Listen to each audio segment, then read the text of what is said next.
set up the studio.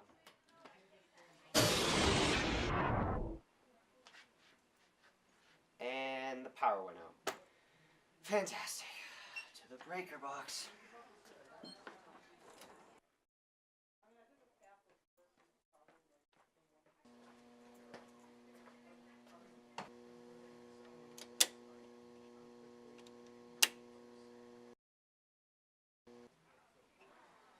All right, take two.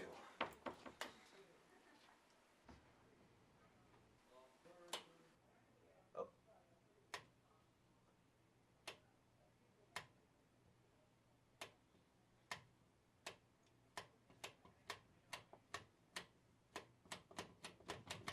Well, hello there, Joey.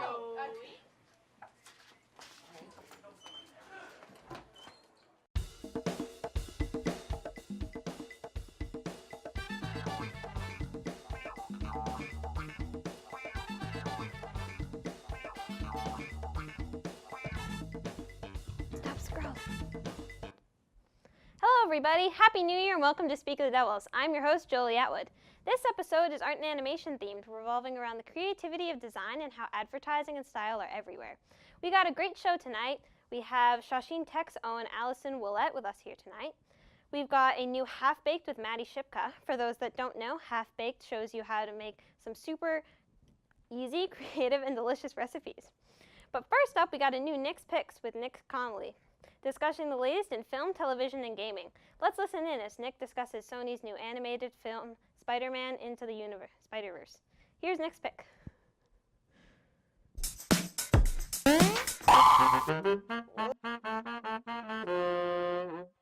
Hello all, and welcome to this latest episode of Nick's Picks. Today's topic of discussion, Spider-Man Into the Spiderverse. This new Spider-Man movie takes you on an adventure with Miles Morales in his journey to become the next Spider-Man. He has many different abilities than your typical Spider-Man, like being able to turn invisible and having electrifying abilities. Miles Morales is tutored by none other than Peter B. Parker, and is also followed by the likes of Spider-Gwen, Peter Porker, Penny Parker, and Spider-Noir, who all came from their respective dimensions and need to go back as soon as possible. The main enemy of this film, Kingpin, has created an interdimensional device so that he can bring his family back. However, it backfired and brought the Spider people into his own dimension. It is now the job of Miles Morales and the Spider Gang, I guess, for lack of a better term, to shut off this interdimensional device and send everybody home. This new Spider-Man film takes a very interesting approach to its animation style, using 3D animation but also a mix of comic animation as well, having text boxes pop everywhere and having different types of really cool effects to make it look like you're reading a comic book.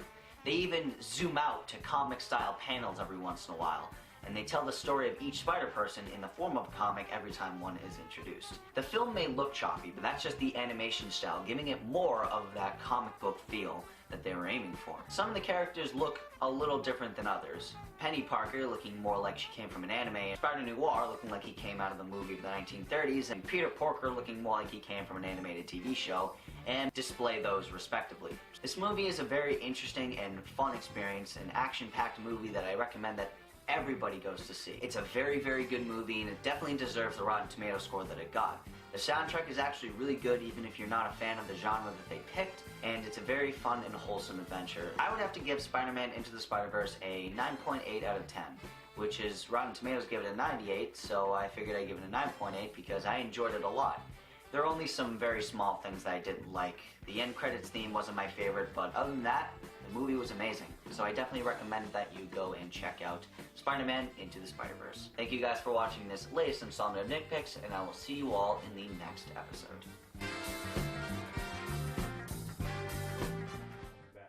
Welcome back. Today I'd like to introduce Design and Visuals Communications teacher Alison Ouellette, who teaches at Shawsheen Tech in Billerica, Mass. Now we are here at Speak of the Devils, working pretty close to that field, to that of your own.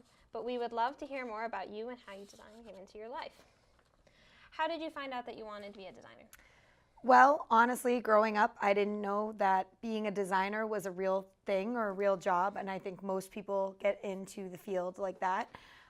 Going to Shawsheen Tech as a student myself back in the day, I found out that I could actually take my passion for creative expression and my interest in art and turn it into a career.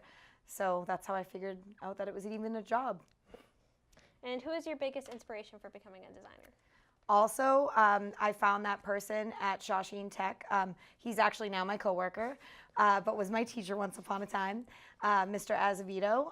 He is the person who kind of helped me realize that I could take my hobby, my interests, and make a living out of it. And he helped me explore, college applications and where I would study that after high school.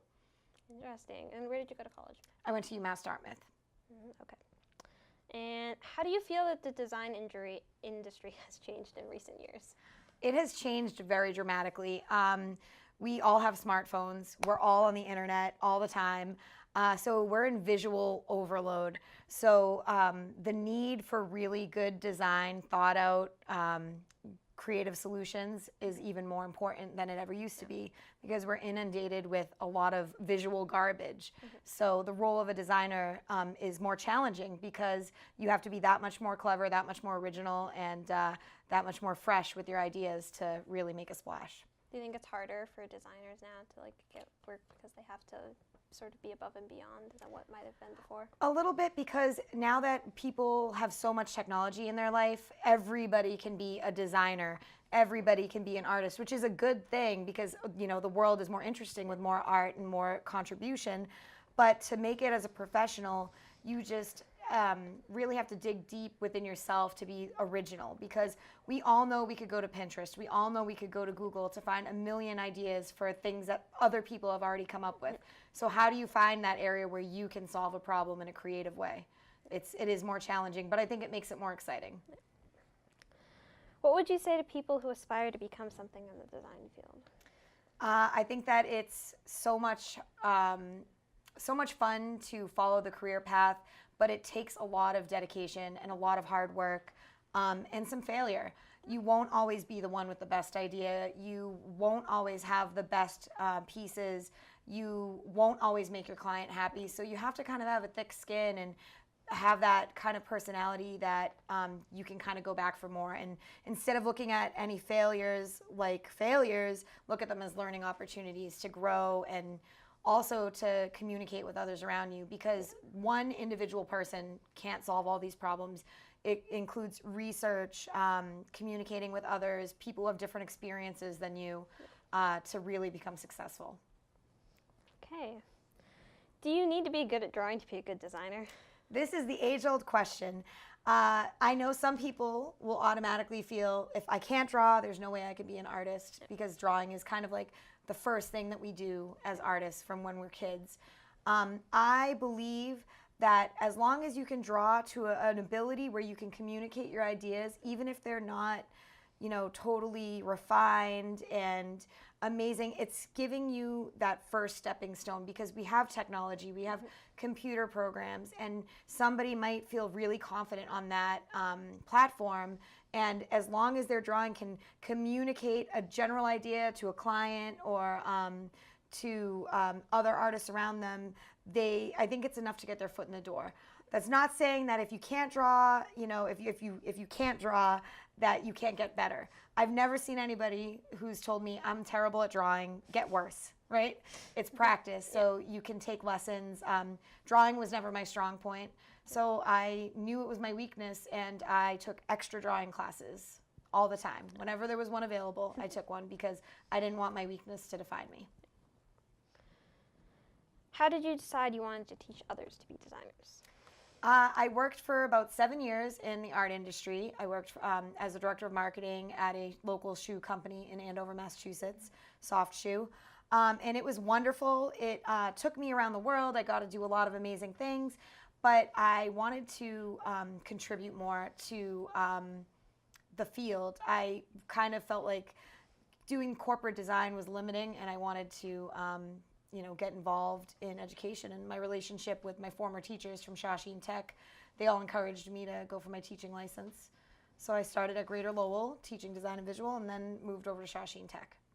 Nice. What do you teach as a curriculum at Shawsheen Tech? I primarily teach the Adobe programs. I teach Photoshop, InDesign, Illustrator, and how to take those programs and apply them to creative solutions. So how to solve problems visually. And the students, by the time they graduate, they have like a really solid understanding of the programs. What do you think is your favorite thing to teach? I love to teach typography, which is the study of type. So written word communication through only type. Fonts are a crucial part of being a good designer. I believe they take the study of typography separates the novices from the professionals. I think a beautiful piece can be ruined instantly with bad typography, and I think it can be celebrated and promoted with good typography. Cool.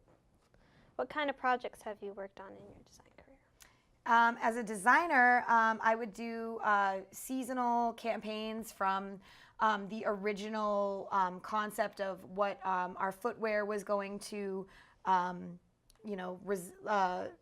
resemble and be inspired by, to planning photo shoots, catalogs, magazine ads, regional magazine ads, mailers, client promotional pieces. So taking like one brand for a season and carrying all the artwork through, and then managing the social media of it as well. Interesting. Was there anything you wanted to be prior to being a designer? Was it like always a designer? I don't know. No, I like I said, I didn't really know being a designer could be a job until I became a high school student. But I just knew I liked to be creative. Like I enjoyed music, I enjoyed art. I was always happy as long as like something colorful was around. I always liked to express myself. So I knew I wanted something that was not your like boring 9 to 5, do something with like, numbers or like just kind of boring, non-changing data. I wanted something different every day. So. What is your favorite thing about being a designer? I would say that my favorite thing is just knowing that anytime you have a piece of work that's out there in the real world, or you're sharing your art with others, that you are like improving their lives in little ways and in some bigger ways. As a side business, I do painting parties, and I do them with adults and kids, and you see a lot of people come out of their shell. They're really nervous, like, oh, I'm not an artist. I don't know how to do this. And I laugh because everybody can be an artist. Everybody can express themselves. And taking that really shy, non-confident student and having them smile and be like, wow, I created something. That's the best part of being an artist and sharing your art. I think there's like no price tag on that. Do you have a least favorite thing about being a designer? Oh, that's a good one.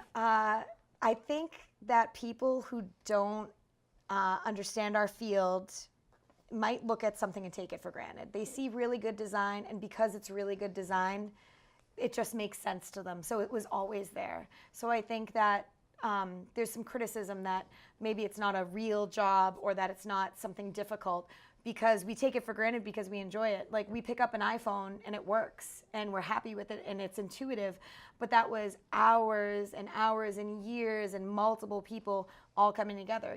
The reason your iPhone works flawlessly is not just science, but it's art as well. So. Do you have a favorite art style? Like a few of them? Yes. I love modern type design, clean, modern, poster design that primarily focuses on type. I also love Renaissance art. When I was in college, I studied abroad in Italy and just immersed myself in the culture. Spent hours at the Vatican just staring at sculptures, architecture, paintings. I love the way I feel when I look at a Renaissance painting, because I feel humble because they were masters, and they just, created these pieces of work that are timeless, and we still enjoy them to this day. And now, for the last question, which font is worse, Comic Sans or Papyrus? Those are they both have very serious reputations, and I've spent many, many times debating this. I think I'm going to have to say, I think Papyrus, because I feel it is the most overused in the most random and inappropriate places. Yeah. Comic Sans used to be my top choice for that. But I feel like, you know, if you've got an inspirational quote, somebody slaps papyrus on it and they think it has personality. Or you go to a restaurant and randomly it's got papyrus, and I feel like it's just mindlessly applied because they, you know, the non-designers of the world thinks it looks nice. So They just look at it and go, this writing's cool. I'm going to put it here. It works. Why not? Yeah. Yes. Welcome back. We're just about to play a round of Doodles with the Devil. We'll each do our best to speed draw some popular cartoon characters. Our camera operators in the studio will be our panel of judges, and our pal Flynn here will tell us which characters to draw. All right, so basically, they both have drawing pads and markers, and they have 20 seconds to draw a cartoon character. And then once I say stop, they have to move on to the next one. So I have a little stopwatch. So I think to start off, we're going to start off, and there's no reference, so it's just from what you remember. Great. We're going to start off with Bugs Bunny. Go.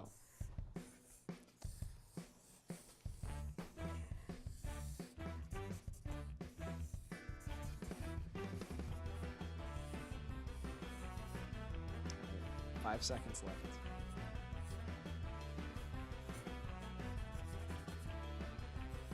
Stop. Okay. Jolie, do an extra line. All right. So now just flip forward. And then we're going to reveal them all at the end. All right. Oh, you can see it on the back. Oh, yeah. Oh. Here, you can do. Don't pay attention to it. Okay. Or You rip it off. Okay. All right.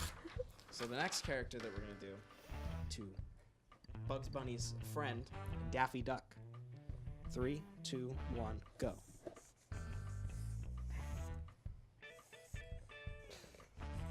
Oh, this is painful.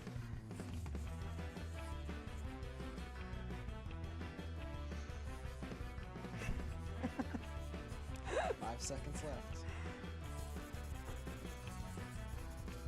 Time. Jolie, you just keep going over the timer. Oh, this is not good. Next up, we're gonna go with Mario from Super Mario. So 3, 2, 1, go.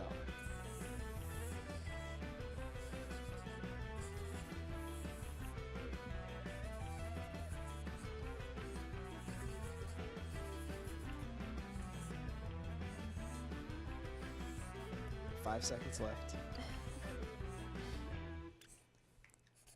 Time. All right. And now for the last drawing, we have the grand finale, SpongeBob. 3, 2, 1, go.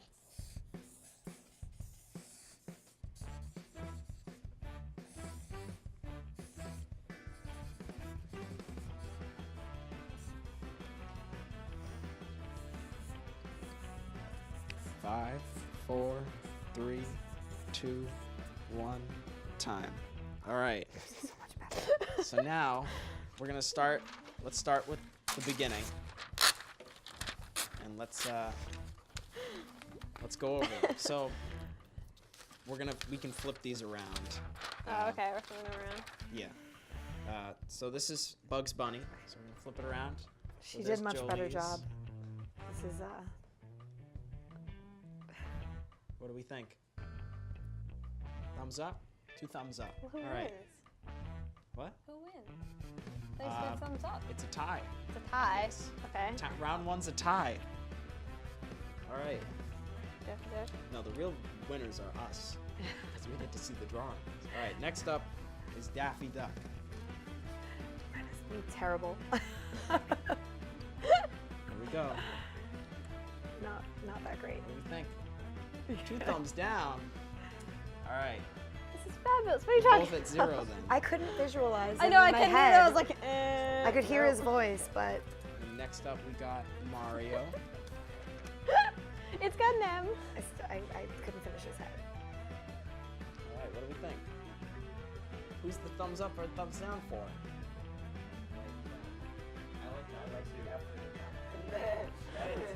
I did an M.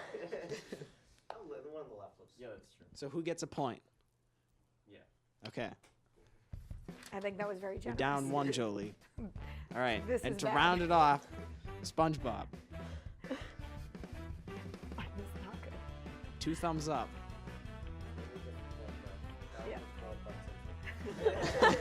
True story. I've never seen an episode of SpongeBob. You Oh, I've haven't? only seen like 2. Oh. Yeah, I mean, I know of him, but I don't. Yeah. Not a fan. Exactly. So All right. Well, it does look like Bart. I think that wraps it up. Ethan, who was your point for? Joey. Oh, A so tie. then it's a tie. It ends with a tie, 2-2. Sure. So. Thanks for joining us on the game. Great game, and thanks so much for being here. Now a special musical performance from McKenna Russo and myself.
Thanks again to Alison Ouellette for stopping by, Nick Conley with Nick's Picks, McKenna Russo here for their performance, and a big thanks to all the members of BHS TV for making this possible. I'm Julie Atwood, and this has been Speak of the Devils. We'll see you next time.